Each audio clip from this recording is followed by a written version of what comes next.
His Excellency David Hurley, Governor General of Australia, and First Lady Linda Hurley, Their Excellencies, Special Envoys, and Heads of Delegations, His Excellency, Most Reverend Charles John Brown, and the esteemed members of the Diplomatic Corps, Vice President Sara Duterte, President Fidel Ramos, President Joseph Ejercito Estrada, President Gloria Macapagal Arroyo, Senate President Vicente Soto III, and the honorable members of the Philippine Senate, House Speaker Lord Alan J. Velasco, and the honorable members of the House of Representatives, Chief Justice Alexander Gesmundo, and the honorable justices of the Supreme Court, of course, First Lady Lisa Araneta, and my children, Alexander, Sandro, Simon, and Vincent. I cannot proceed without a special greeting, of course, to the former First Lady Imelda Romualdez Marcos.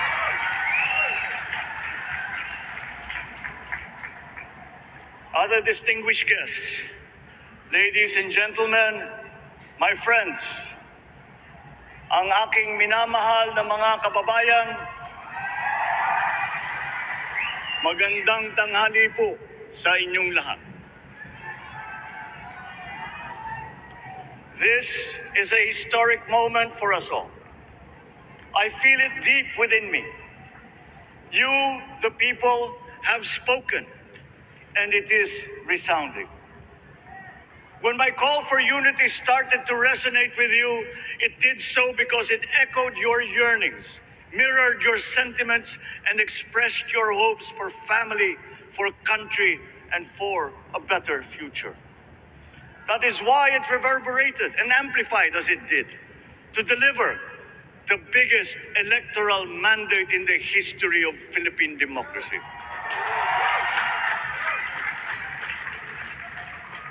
By your vote, you rejected the politics of division. I offended none of my rivals in this campaign. I listened instead to what they were saying.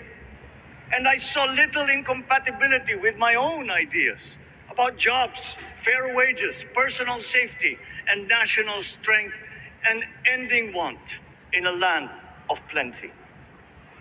I believe that if we but focus on the work at hand and the work that will come to hand, we will go very far under my watch.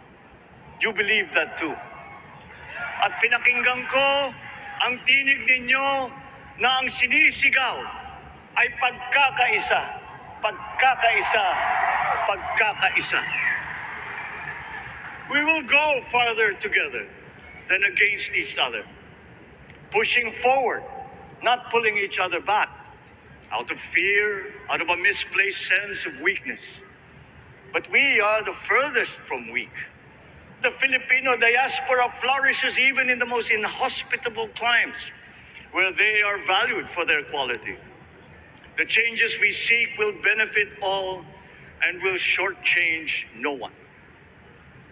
I was not the instrument of change. You were that. You made it happen. I am now. You picked me to be your servant, to enable changes to benefit all. I fully understand the gravity of the responsibility that you've put on my shoulders. I do not take it lightly, but I am ready for the task. I will need your help. I want to rely on it. But rest assured, I do not predicate success on the wide cooperation that's needed. I will get it done. I once knew a man who saw what little had been achieved since independence. in a land of people with the greatest potential for achievement. And yet, they were poor. But he got it done, sometimes with the needed support, sometimes without. So will it be with his son. You will get no excuses from me.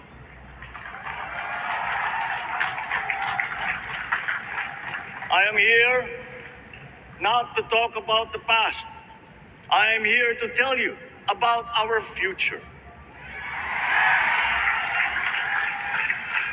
A future of sufficiency, even plenty, of readily available ways and means to get done what needs doing. By you, by me. We do not look back, but ahead.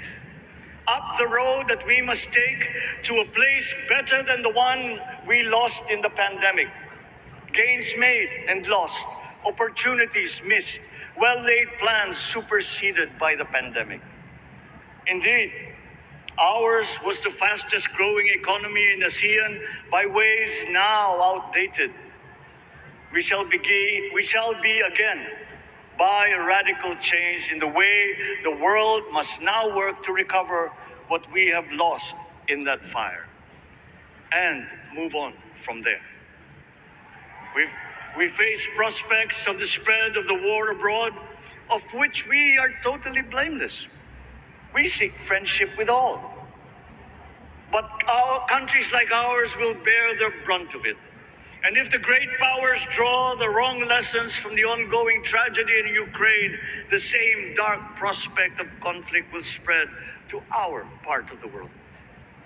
Yet, there is more out there. Like going forward by new ways of doing that the pandemic forces to adopt. A stronger resilience, quicker adaptability. They are our best prevention. They are our best protection. Quiet reflection in a rough and tumble campaign of a breadth and intensity never experienced revealed some of them, such as a willingness to listen despite the noise, the hesitation to quarrel over differences, and to never, ever give up hope of reconciliation. These gave me the peace to ponder deeper. There are hints of a road not taken that could get us out of here quicker to something better, something less fragile. There is also what you, the people, did to cope, but this time empowered by new techniques and more resources. You got by, getting some of what you needed with a massive government help. And for this, I thank my predecessor for the courage of his hard decisions. But there is a way to put more means and choices in your hands. I trust the Filipino. Imagine how much more you'd achieve if government backstops instead of dictating your decisions. Always there to pick you up when you fall, giving what you need to get past a problem. Imagine if it invested in your self-empowerment to bring it closer to taking on whatever challenges come. Imagine a country that, in almost every sense, is you. Now imagine what you and government can achieve together. We did it in the pandemic. We will do it again. But again, I will not predicate my promise to you on your cooperation. You have your own lives to live, your work to do, and there too I will help. Government will get as much done alone without requiring more from you. That is what government and public officials are for. No excuses, just deliver. It was like that once upon a time.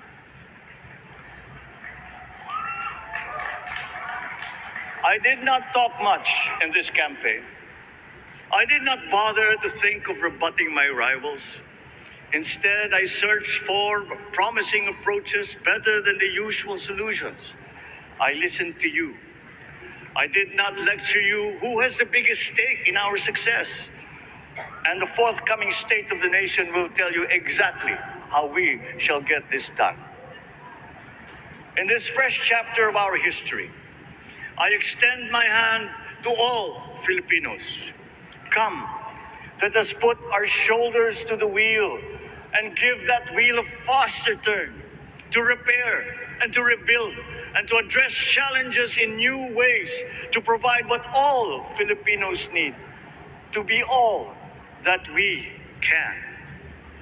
We are here to repair a house divided, to make it whole, and to stand strong again in the Bayanihan way, expressive of our nature as Filipinos. We shall seek, not scorn, dialogue. Listen respectfully to contrary views. Be open to suggestions coming from hard thinking and unsparing judgment, but always from us, Filipinos. We can trust no one else when it comes to what is best for us. Past history has often proven that. Solutions from outside divided us. None deepened our understanding. They were always at our expense. Never forget, we are Filipinos. One nation, one republic, indivisible. We resisted and never failed to defeat foreign attempts to break up our country in my father's watch. His strongest critics have conceded that. So let us all be part of the solution that we choose. In that lies the power to get it done. Always be open to differing views, but ever united in our chosen goal. Never hesitating to change it, should it prove wanting. That is how agile, resilient republics are made. Our future, we decide today. Yesterday cannot make that decision anymore, nor can tomorrow delay it. The sooner we start, the surer and quicker the prospect of achieving our future. These are troubling times. What's happening to others can happen to us, but it will not. We see what's happening. We are witness to how it is being stopped, and we have seen the glory that crowns struggle against all odds. Giving up is not an option. We've been through times of bitter division, but united, we came through to this when it shall begin again, but better. The campaigns I've run have taken me here where I stand today. I listened to you, and this is what I have heard. We all want peace in our land. You and your children want a good chance at a better life in a safer, more prosperous country. All that is within reach of a hard-working, warm, and giving race. Your dreams are mine. Pangarap nyo ay pangarap ko. How can we make them come true? How can we do it together? But I will take it as far as anyone with the same faith and commitment can, as if it depended entirely on himself. Sa pangarap na maging mapayapa ang ating bansa, ang pangarap nyo ay pangarap ko. Sa pangarap na maging maunlad ang ating bansa, ang pangarap nyo ay pangarap ko. At sa pangarap na maging mas masinang ang kinabukasan natin at ng ating mga anak, ang pangarap nyo ay pangarap ko. We are presently drawing up a comprehensive, all-inclusive plan for economic transformation. We will build back better by doing things in the light of the experiences that we have had, both good and bad. It doesn't matter. No looking back in anger or nostalgia. In the road ahead, the immediate months will be rough, but I will walk that road with you. The pandemic ravaged bigger economies than ours. The virus is not the only thing to blame. What had been well built was torn down. we will build it back better. The role of agriculture cries for the urgent attention that its neglect and misdirection now demands. Food self-sufficiency has been the key promise of every administration. None but one delivered. There were inherent defects in the old ways and in recent ways too. The trade policy of competitive advantage made the case that when it comes to food sufficiency, a country should not produce but import what other countries make more of and sell cheapest. Then came Ukraine. The most vulnerable when it comes to food are the countries furthest away from the conflict, those bearing no blame for provoking it. Yet they face the biggest risk of starvation. If financial aid is poured into them, though it never is, there is nothing to buy. Food is not just a trade commodity. Without it, people weaken and die. Societies come apart. It is more than a livelihood. It is an existential imperative and a moral one. An agriculture damaged and diminished by unfair competition will have a harder time or will have no prospects at all of recovering. Food sufficiency must get the preferential treatment the richest free trade countries always gave their agricultural sectors. Their policy boils down to don't do as we do. Do what we tell you to. I am giving that policy the most serious thought if it doesn't change or make more allowances for emergencies with long-term effects. There is a parallel problem in our energy supply. Sufficient fossil fuel-free technology for whole economies has yet to be invented. And it is not seriously tried by rich countries. Again, consider the response of the richest countries to the war in Ukraine. But surely, a free world awash with oil can assure supplies. Or we will find a way. We are not far from oil and gas reserves that have already been developed. What we teach in our schools, the materials used must be rethought. I am not talking about history. I am talking about the basics, the sciences, sharpening theoretical aptitude and imparting vocational skills, such as in the German example, alongside the national language with equal emphasis and facility in a global language, which we had and lost. Let us give OFWs all the advantages we can for them to survive and to thrive. Our teachers from elementary up are heroes fighting ignorance with poor paper weapons. We are condemning the future of our race to menial occupations abroad. Then they are exploited by traffickers. Once we had an education system that prepared coming generations for more and better jobs. There is hope for a comeback. Vice President and soon-to-be Secretary of Education, Sara Duterte Carpio, will fit that mission to a T. We won't be caught unprepared, under-equipped, and understaffed to fight the next pandemic. To start with, we never got over the pandemic of poor, if any, free public health. The last major upgrade of a public health system, exemplified by the resources poured into PGH, predates the current shambles by 3 generations. Our nurses are the best in the world. They acquitted themselves with the highest distinction abroad, having suffered even the highest casualties. With the same exemplary dedication at home, they just got by. They are out there because we cannot pay them for the same risk and workload that we have back here. There will be changes starting tomorrow. I am confident because I have an oblate in my cabinet. There were shortcomings in the COVID response. We will fix them out in the open. No more secrets in public health.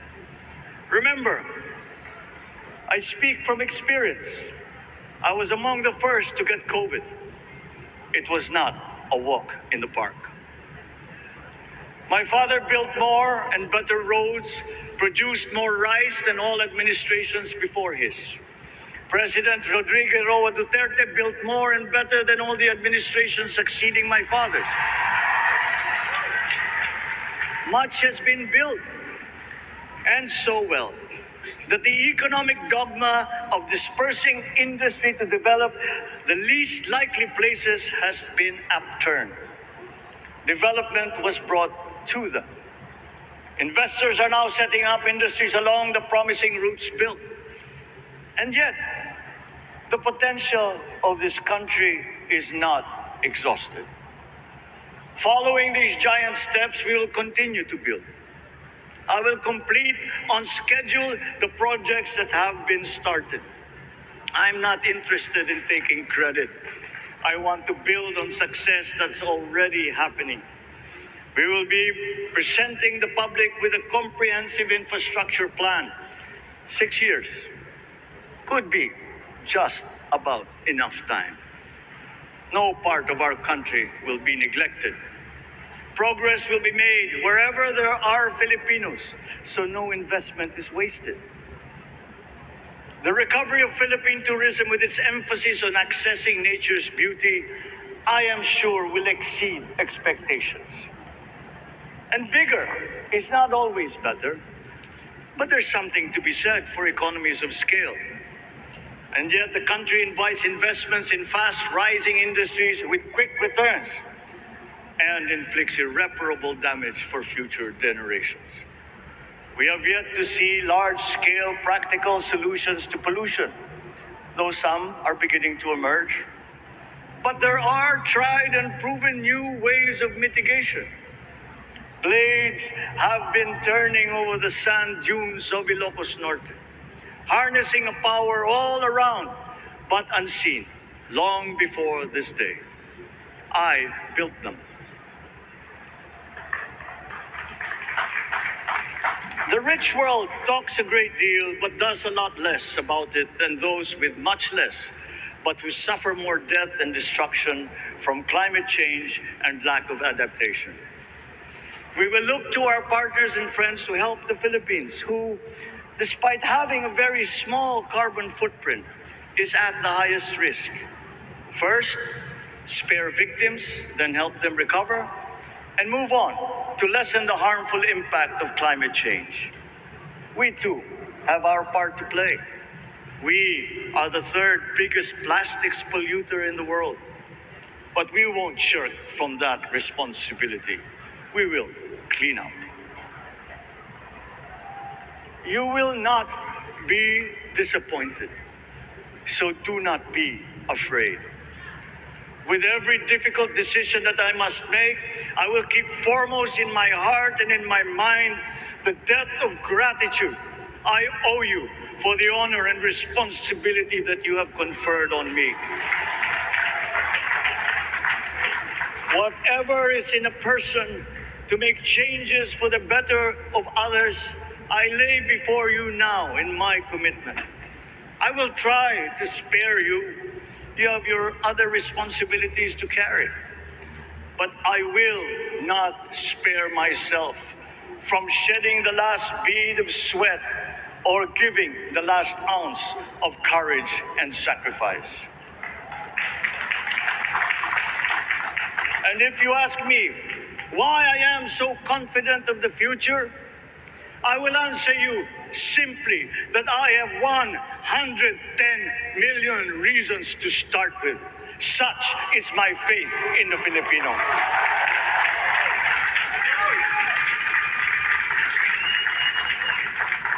Believe, have hope.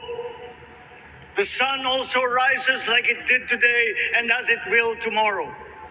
And as surely as that, we will achieve the country all Filipinos deserve. God bless the Philippines. God bless our work. Maraming salamat po sa inyong lahat. Mabuhay ang Pilipinas. Magandang tanghali po.